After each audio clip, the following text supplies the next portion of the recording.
Hello friends, welcome back to Anveshi Raj channel. आज हम लोग पढ़ेंगे यमराज की दिशा। ठीक है, इसको लिखा किसने है? चंद्रकांत देवताले जी ने इसको लिखा है। ठीक है, चलिए देखते हैं। माँ की ईश्वर से मुलाकात हुई या नहीं कहना मुश्किल है। ठीक है, पर वह जताती थी जैसे ईश्वर से उनकी बातचीत होती रहती है। ठीक है, इसमें कवि बोल रहे हैं कि कवि की माँ, ठीक है ना, माँ से कवि अपने माँ के बारे में बता रहे हैं कि उनकी माँ क्या थी। उनकी माँ को ईश्वर के प्रति बहुत अटूट श्रद्धा थी। ठीक है ना, इसलिए कवि यहाँ पे बोलते हैं कि माँ को ईश्वर से मुलाकात होती थी या नहीं होती थी मुझको नहीं पता। ठीक है ना, यह कहना मुश्किल है, लेकिन वह ऐसा दिखाती थी, ऐसा जताती थी।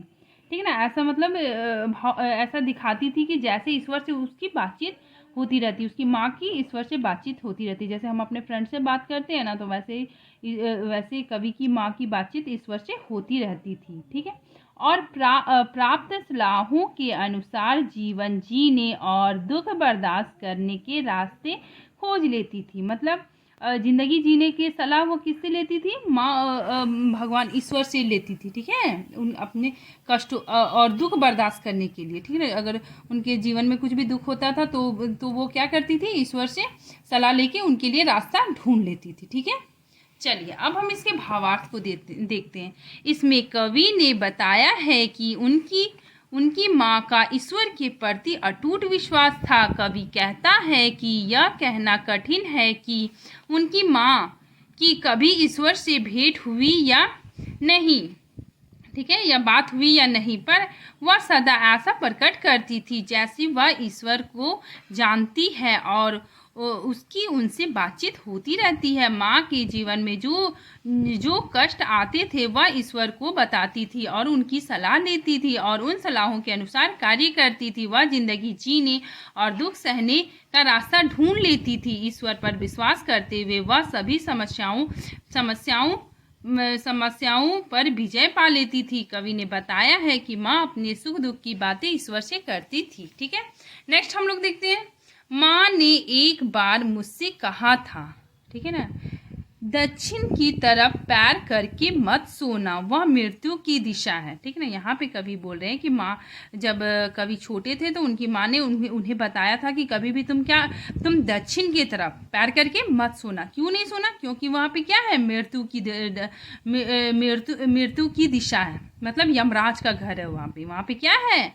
यमराज का घर है। ठीक है ना, और यमराज को क्रुद्ध करना बुद्धिमानी की बात नहीं है। मतलब यमराज को नाराज करना बुद्धिमानी की बात नहीं है, क्योंकि यमराज अगर गुस्सा हो जाएंगे तो क्या हो जाएगा? बेमौत मारे जाओगे। ठीक है, इसीलिए यहाँ पे कवि की माँ बोलती है कि तुम कभी भी दक्षिण की तरफ पैर करके मत सोना, क्योंकि वहाँ यमराज का घर है और वो क्या हो जाएंगे? क्रोधित हो जाएंगे। ठीक है, चलिए अब इसके भावार्थ को देखते हैं। माँ ने एक बार कवि से कहा, दक्षिण दिशा की तरफ पैर करके कभी मत सोना, क्योंकि वह मृत्यु की दिशा है। मतलब यमराज का घर है। यमराज को गुस्सा दिलाना अच्छी बात नहीं है, समझदारी की बात नहीं है, क्योंकि यमराज यदि गुस्सा हो जाएंगे तो क्या होगा? बेमौत मारे जाओगे। माँ बताती है कि दक्षिण की तरफ कभी भी पैर करके मत सोना। ठीक है, नेक्स्ट हम लोग देखते हैं।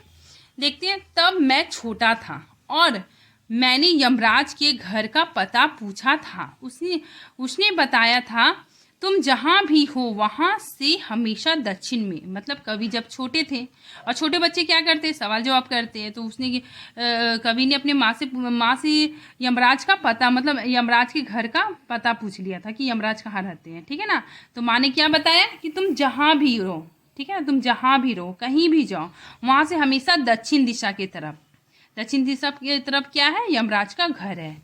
ठीक है ना, यमराज मतलब मृत्यु के देवता। ठीक है, चलिए अब इसके भावार्थ को देखते हैं। कवि जब छोटा था, छोटे छोटे बच्चे क्या करते? सवाल जवाब करते। उस समय कवि अपनी माँ से यमराज का पता पूछता है। ठीक है ना, माँ ने बताया कि तुम जहाँ भी रहो, तुम कहीं भी जाओ, वहाँ से दक्षिण दिशा में यमराज का घर है। दक्षिण दिशा की तरफ यमराज का घर है। नेक्स्ट हम लोग देखते हैं। माँ की समझाइश के बाद दक्षिण दिशा में पैर करके मैं कभी नहीं सोया, और इससे इतना फ़ायदा ज़रूर हुआ। दक्षिण दिशा पहचानने में मुझे कभी मुश्किल का सामना नहीं करना पड़ा। मतलब यहाँ पे कवि बोल रहे हैं कि जो माँ के समझाने पे मैं कभी भी, उसके बाद से मैं कभी भी दक्षिण दिशा की तरफ पैर करके नहीं सोया। ठीक है ना। और इससे मेरा फ़ायदा क्या हुआ कि मैं दक्षिण दिशा आसानी से पहचान लेता था। ठीक है ना। मुझे कभी भी मुश्किल नहीं होती थी, मुझे कभी दिक्कत का सामना नहीं करना पड़ा। ठीक है।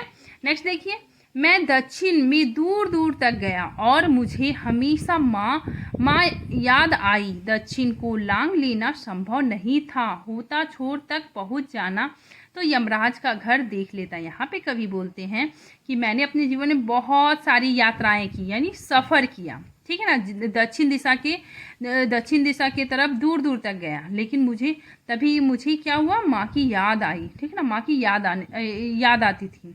ठीक है ना। अगर दक्षिण दिशा को लांग लेना संभव होता, अगर ऐसा पॉसिबल होता है कि दक्षिण दिशा के किनारे तक जाना पॉसिबल होता, तो क्या होता, मैं यमराज का घर देख लेता। ठीक है ना। यहाँ पे दक्षिण दिशा की तरफ मतलब पूरा उसके किनारे तक पहुँचना इम्पॉसिबल है।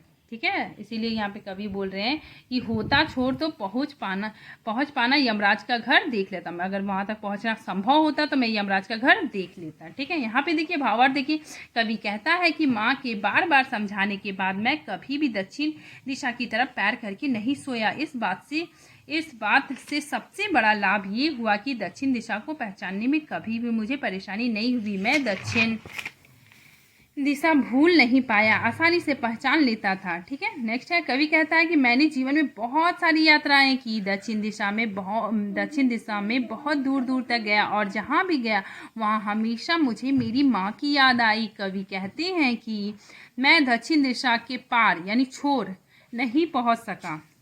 दक्षिण दिशा का कोई छोर यानी किनारा नहीं होता है। ठीक है ना। अगर सचमुच में उसका कोई छोर या किनारा होता तो मैं यमराज का घर अवश्य देख लेता। ठीक है। नेक्स्ट, पर आज जिधर भी पैर करके सो वह दक्षिण दिशा हो जाती है। सभी दिशाओं में यमराज के आलीशान महल है और वे सभी में एक साथ अपनी दहकती आंखों सहित विराजते हैं। यहाँ पे कवि बोलते हैं कि आज क्या हो गया ना कि जिधर भी पैर करके सो, पूरा पश्चिम उत्तर दक्षिण कहीं भी, तो सारी दिशा क्या हो गई, दक्षिण दिशा हो गई है, मतलब मृत्यु की दिशा हो गई है। ठीक है ना। सभी दिशाओं में क्या हो गया, यमराज के आलीशान, मतलब हर दिशा में यमराज मतलब मृत्यु के देवता क्या है, मृत्यु के देवता के आलीशान महल है, बड़े बड़े महल हो गए हैं। ठीक है ना। वे सभी एक साथ मिलकर, मतलब ये यमराज मतलब चारों दिशाओं में फैले हुए, ये सभी एक साथ मिलकर क्या करते हैं, अपनी दहकती आंखों मतलब क्रोध से अंगारे बरसाते हुए आंखों के साथ विराजमान है। ठीक है। यहाँ पे कवि बोलना चाहते हैं कि हर तरफ क्या हो गया, भय, भ्रष्टाचार, आतंक इत्यादि फैल गया है। ठीक है ना। माँ अब माँ नहीं रही और यमराज की दिशा भी वह नहीं रही। ठीक है ना। अब माँ जब थी तब अब माँ नहीं है और यमराज की दिशा भी बदल गई। अब क्या हो गई, चारों तरफ दक्षिण दिशा हो गया। ठीक है ना, जो माँ जानती थी। ठीक, चलिए अब हम इसके भावार्थ को देखते हैं।